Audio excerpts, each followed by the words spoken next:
Now, obviously, we know there's a lot going on in Afghanistan. Shortly, we're going to be having a chat with Dylan Burns, a foreign policy expert. He's going to be coming on here soon to talk to me.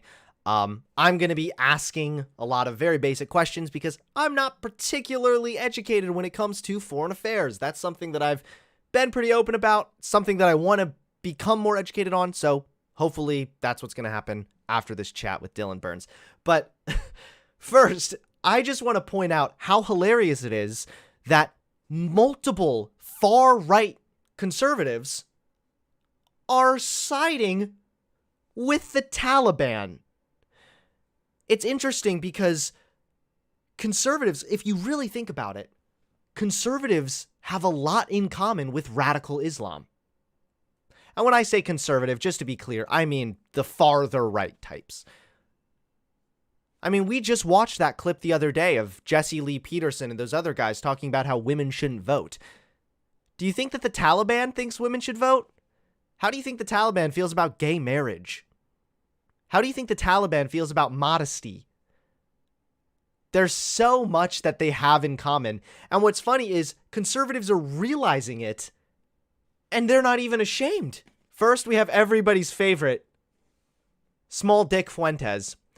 The Taliban is going to ban abortion, vaccines, and gay marriage. Maybe we were fighting on the wrong side for 20 years. Nick, that's the thing that you think and then you don't say.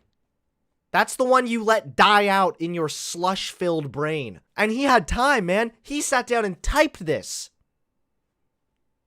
He put commas. He punctuated. All right, this bitch had time to switch shit around. He could have just clicked. This one should have stayed in the drafts, Nick boy. Come on, man. But seriously, it's hilarious that this dude, like, he's I mean, yeah, the Taliban's going to ban abortion, vaccines, and gay marriage. I think they'd have a lot in common with conservatives. Then the quartering, who appears to have the quarter of a single brain cell, tweets, the Taliban is more pro-First Amendment than the U.S. government. Just another embarrassment. And it's because, right here, the Taliban spokesman got a question about freedom of speech, and he said the question should be asked to U.S. companies like Facebook, who claim to promote it while still censoring. Imagine missing the point of the First Amendment to this degree. The fact that big tech companies are able to censor content is a testament to their First Amendment rights. And then finally, we have the representative Lauren Boebert, U.S. representative. She literally tweeted out, the Taliban are the only people building back better. Ooh. Again, saying the quiet part out loud. Conservatives, they've just gone so mask off at this point. Like, they're done. They're just done trying to even be optically correct. Just generally speaking, what I know that Biden took the troops out of Afghanistan, and now what's escalating here? What's happening? And like, what could Biden have done differently? So when it comes to what Biden could have done differently, first I'll get to that after like saying the situation. So Trump made an agreement with the Taliban in around 2018, 2019, after a lot of negotiations about a withdrawal from Afghanistan. This was a reversal of his early term policy of escalating violence against the Taliban, increasing drone strikes to huge proportions, and of course, famously dropping the Moab, the mother of all bombs. Okay. Some people argue that that was a negotiation tactic, but if it was, it did not work well in negotiations since the Taliban basically conceded nothing and didn't even agree to a ceasefire. They just agreed to negotiate a ceasefire later. They did, but the Taliban basically did that so they could not have to sign a ceasefire and do exactly what we just saw happen, right? Okay. So the negotiations occur, and eventually we agree to leave in May. Now, the May deadline was a little concerning to me for a few reasons. Number one, I was concerned about if we would be able to do all the processes correctly to take all the refugees out in an orderly time, if we had passed legislation and gone through the proper processes to make sure that everybody who could be at risk in Afghanistan, who assisted us to get them out of the country, because I believe that anybody who assisted us, and if we can take as many refugees as possible, we should be doing that. That was my first concern. My Okay. second concern is that I do think there are things that the Biden administration could have done to increase the confidence of the ANA forces, or at least give them a fighting chance, which not only would have made the withdrawal better if they had a more fighting chance, a more will to live, and then we wouldn't see the situation we have right now, but it also could have given them a more legitimate chance at resisting. And even if the Taliban do take over, it could mean there would be maybe more resistance in general, or they would have to concede more, or the odds of them negotiating, even from a position of power, would have been more likely. This complete and utter takeover of most of the country, even if there is some resistance now in the Panjshir region, would not have been so total and complete. Some of Mm. these things that I think should have been done is more grounded negotiations about where our trade when it comes to arms was going to happen, and updated military equipment, since there's been equipment problems within the military. Seeing if it would be possible to do some quick moves on corruption. Now, these quick moves would not have had an immediate impact when it comes to corruption in the military, but have been very important to giving people a will to fight, since corruption is one of the main problems people have with the ANA government, and it could have been a good will booster. I say, like, will to fight. And another thing I was not happy with, and this is one of the big concerns of a lot of people who were looking at the situation and actually like listening to the people on the ground, Mm-hmm. is that the Air Force did not have the capability to replace spare parts. They did not have the parts necessary to maintain their Air Force, and they did not have the expertise in order to repair it. So even if they had the parts, they didn't have the people in order to rebuild those, like to repair like their Air Force. Hmm. And without air power, which is one of the main advantages the ANA had in the last 20 years over the Taliban, and that was because we assisted them directly with the American Air Force, one of the most effective air forces in the world. Without those skills and tools necessary, they had a huge advantage that they were supposed to have completely almost out of their arsenal. And Hmm. so I would have said either longer term agreements for military contractors on repairing those vehicles and making sure they had the equipment necessary. People could tell me it's expensive, and I'll bite the bullet on that. I don't think it would have been that expensive, but I think it would have been totally morally justifiable, and would have made our withdrawal go a lot better. Hmm. And those are a lot of the problems with the withdrawal. Those are just a few. I could talk about what went wrong with the Afghanistan war more broadly, but that's a bunch of woulda, shoulda, coulda. Yeah, Even that what that I'm makes talking about sense. now is woulda, shoulda, coulda. Now all we can really do is do everything possible to accept as many refugees as we can. Okay, so that actually knocks out two birds with one stone right there, because the chatter question, if I'm not mistaken, from the donation here from Maze was, yeah, do you think the U.S. should accept Afghan refugees? Um, I think we should accept, and I've been questioned about this by like Rob Noor and others, like, oh, Dylan, is this really your position? And I've said I 100% unequivocally say that we should accept as many Afghan refugees as physically possible. hmm. Okay. And then when it comes to the thing with Biden, because Wait, people can I know. actually on that? Can I read you something quick? Sure, please do. Okay, one second.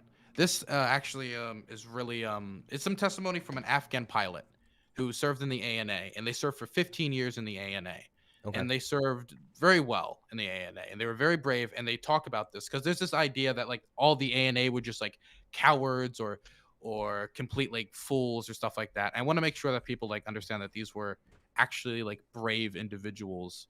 Many of them were not just there for a paycheck, but were there to change the future of their country. So this is an interview from a pilot in the ANA. This is from an Afghan pilot. Okay. Anything you want the American public to know? And they responded, many Afghan soldiers died bravely. I've been fighting for over 15 years. We did not all just give up and quit. Yes, some did. Once the Americans left, we weren't ready to start doing all the logistics. The logistics, the maintenance, and the corruption really hurt us. I know the people in the US are upset we didn't fight longer, but we've been fighting for decades, and some of us even longer. They've been fighting ever since the Soviet invasion of Afghanistan. Hmm. When the US left, it really affected morale, especially how quickly it happened. We woke up one day, then Bagram was gone. Everyone got scared. It got out of control. I'm mad at many of the senior leaders who lined their pockets and simply vanished from the country. However, the thousands of Afghan officers were not responsible for that. We were simply doing the best we could. There are a lot of Afghans who trusted the United States, not just translators, not just civil society activists, but also Afghan soldiers. We loved fighting alongside Americans. Please don't leave us behind. Please, we will be great Americans. Wow. That's pretty compelling right there too. It's extremely compelling. It's Yeah. actually like it's legitimately hard for me to read. Yeah. I when this all went down, it was difficult for me to sleep. The thing that really killed me was seeing people fall from the planes as they clinged onto the wheels because they were so scared of getting caught by the Taliban. Hmm. So what should have been done? Should the troops have stayed there? Was it a mistake for Biden to take them out? This is the difficult question because this is where I have to bite a few bullets that make people uncomfortable, but I'm perfectly willing to do it. Um, there was no way we were going to stay in Afghanistan once the withdrawal started, and I Hmm. do think that a withdrawal should have happened. I can disagree with how it happened, but once it started, it was done. There's not Biden reversing that withdrawal would have been damaging in a lot of ways. Number one, it would have really hurt our ability to negotiate with the Taliban going forward. Hmm. That's the first thing. Okay. And it would have hurt our, which might be something we have to do in the future, even if we got more leverage. That's the first thing. The second thing is if we didn't do the withdrawal is very politically popular. Before the withdrawal and all the mistakes that have gone on, and everybody's seen how terrible it is, how much coverage has gotten, it was 66 to 70% polling in favor of the withdrawal. Hmm. And Biden politically reversing that would have been terrible for the midterms. Even though I'm just saying political calculus, I'm not saying the moral. This is completely separate from the morality of the decision. He was not going to reverse it for that reason. Hmm. It's a popular move to do, and reversing it, him biting the bullet and saying never mind, we're going to reverse this, would have been extremely unpopular and hurt him so much politically. And it probably would have just kicked the ball to the next administration to just do it now with even possibly more chaos because of how little people would trust an American withdrawal that time, and our Hmm. troops could have been in more danger because oh, you just negotiated another withdrawal. Well, last time you said that, so we're just going to keep attacking your soldiers. And so it was politically unviable, would have hurt ability to negotiate with the Taliban. And think about how this would have made the ANA feel if we did stay. It would have already weakened our capacity to stay in the country because they would have been like, look at these Americans flip-flopping, whether they're going to stay with us or stay or leave, and then we need to fight on our Hmm. own. So do they not actually think we could fight on our own? It would have smashed their confidence and their trust in the Americans anyway. So there were so many reasons why it was announced. It wasn't you can't reverse it. Hmm. And I also do believe that that I want to withdraw, even if I think it should have been done completely differently. So I'm still in support of withdrawal, even if I think this one was botched terribly. Okay. So the withdrawal ultimately would have been the good move, but uh, so how, like, Yeah, it would in be your like humble opinion, it'd be what? like if I said I want healthcare, I want universal healthcare, and then someone said, okay, I'll give every American a Band-Aid. Like I am in favor of universal healthcare, Right. but I think we could have gone about it a much different way. So how would we have? What would have been the better way to go about this? And I'm just curious, also, like, how much of this is directly Biden's doing, or is this? Because I only am asking that because it's pretty public that I voted for Biden, being a former Trump voter in 2016. So anytime Biden gets criticism, I get chatters that are like, "Ha, how do you like them apples, Hunter?" Whatever. So So the yeah. thing that's here is Trump voters have no room to speak here, but Biden voters also need to bite the bullet that Biden messed up too. Okay. It's the first thing is Trump built a very shaky foundation for withdrawal. A Mm. withdrawal under Trump would have been as bad, if not worse. Number one, you can look at the pullout from northeastern Syria. His pullout from northeastern Syria was absolutely botched. It was god awful. It was announced in the middle of the night.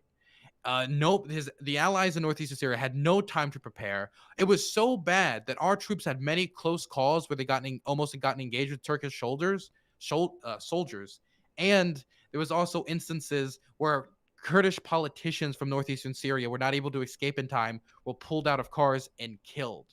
It Yeah. was a disaster. And it is not even a withdrawal I would support. I wouldn't have supported that withdrawal.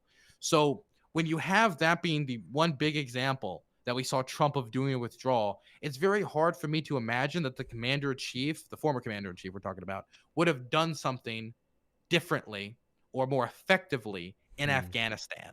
I Right. find that very hard to believe. And he built That's a a good point. shaky foundation. I mean, when you say, let's do this withdrawal and sign this agreement, and in this agreement, we can negotiate later for a ceasefire, and this deal be or sign agrees that you guys will negotiate later in Doha and other locations for a ceasefire. You're kicking the can down the road. You're not addressing the ceasefire issue. I believe a ceasefire should have been a prerequisite for any agreement with the Taliban. Just Hmm. period. The number one, stop the violence and to make these types of withdrawals more orderly. I Okay. think that was a big mistake for Trump to cave on that. Definitely, as he said, oh, we're going to basically the argument for Trump in Afghanistan was, well, he bombed them. He escalated bombing in the first 2 years and dropped the Moab because he was just increasing his leverage power. And then he can't even get a ceasefire. I just find that so preposterous. Now, when Hmm. it goes to Biden, that's a shaky foundation. And it is true that it's hard to build a good house off of a shaky foundation, but then Biden just built a shaky house. He was in office for 7 months. He Right. was able just barely to basically extend the withdrawal, and it would have been harder for him to continue to extend it because originally it would have been in May. And that's why thinking about this in May, considering how little we were prepared for this later in August, Right. I think that suggests to me it could have been a lot worse. But that extension was not enough, and that's not even me saying if he was going to be able to do enough.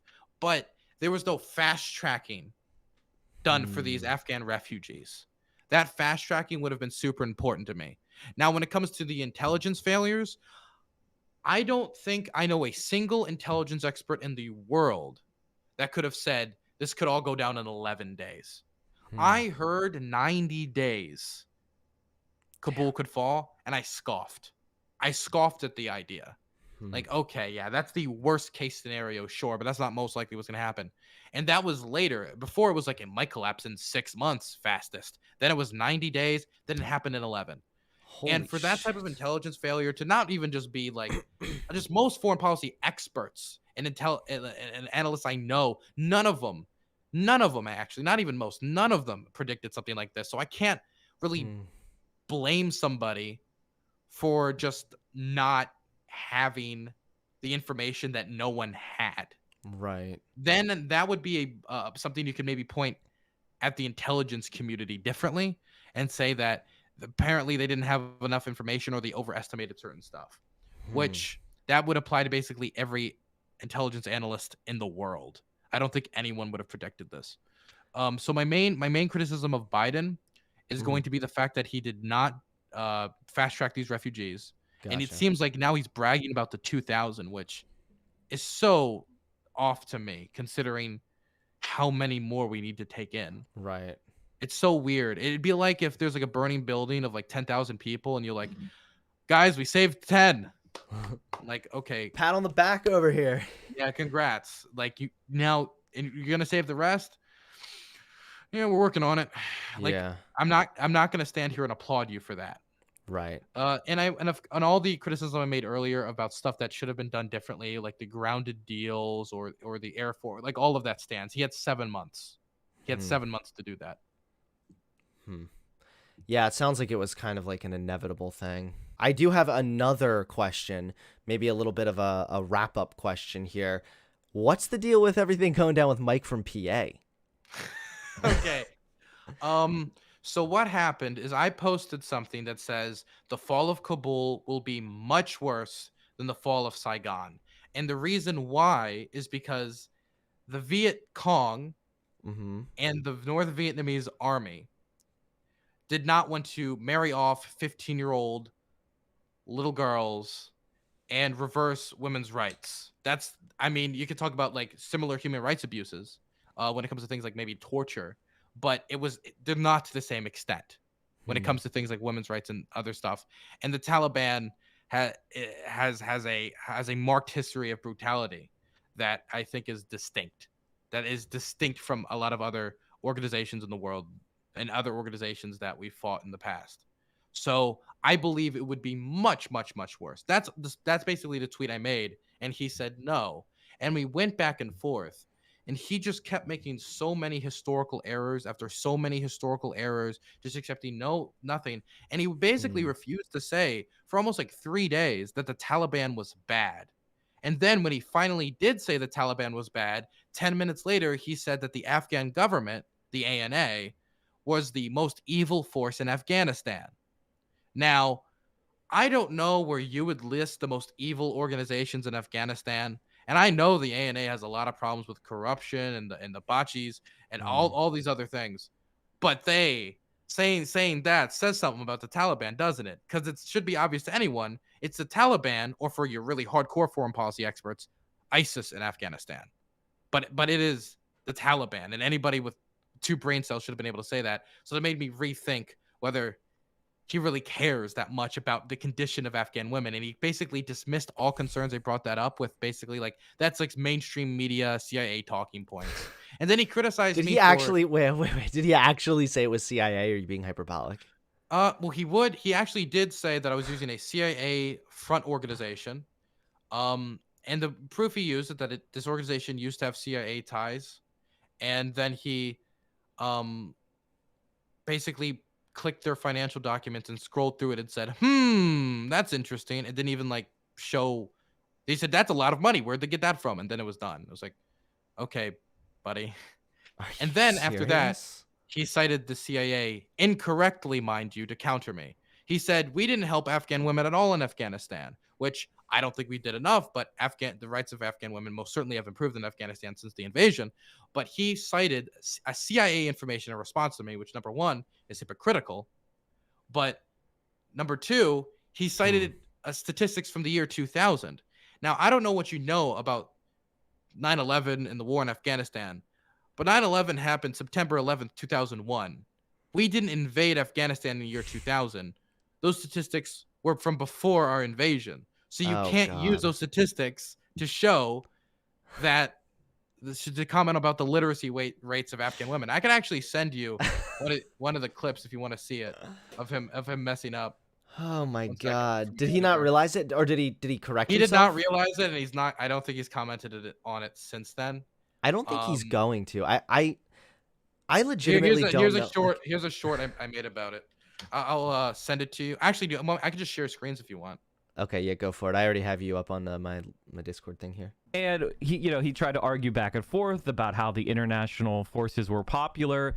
He cited a CIA front organization, a survey they did. You're citing a literal CIA front org? My lord, even Samantha Power would blush. Holy shit, the stupidity of people is incredible. It is, Mike. Absolutely incredible. I don't know what to tell you. Oh my God. Yeah, it was pretty blatant. I don't know why he thought he was gonna get away with that. I think he just didn't read his own stuff, and he just assumed He doesn't. because he was criticizing me for not reading stuff. Even like he criticized me for not reading Afghanistan papers, even though I covered them like exactly when they dropped on December 6th of 2019, right? But then he doesn't even read the own articles he's using on stream, because if he did, he wouldn't have cited the CIA, number one, Right. because he was criticizing me for doing that. And number two, he wouldn't be using sources from the year 2000 from before we invaded. And even now, apparently he tried to now he's like, well, now it's 20 to 25%, and he's still wrong. He's still wrong. He still doesn't know the actual number. I'm telling you, my new strategy now, and it's insane. Anytime Mike from PA says anything, I just believe the opposite, and I've been consistently correct. Yeah, that seems to be the case. There's another instance where he said 90% of our airstrikes kill civilians, which even 90% of Taliban attacks don't kill civilians. The problem is with that analysis is what he's talking about is an Intercept article. And I know the exact Intercept article he's talking about because I've read it a fucking million times because people say this all the time. That's about one military operation over over like a 3 or 4 month period. That's not over all U.S. drone strikes, which he was trying to imply. And the problem is not that even I disagreed with his conclusion, Most of his conclusion I agreed with.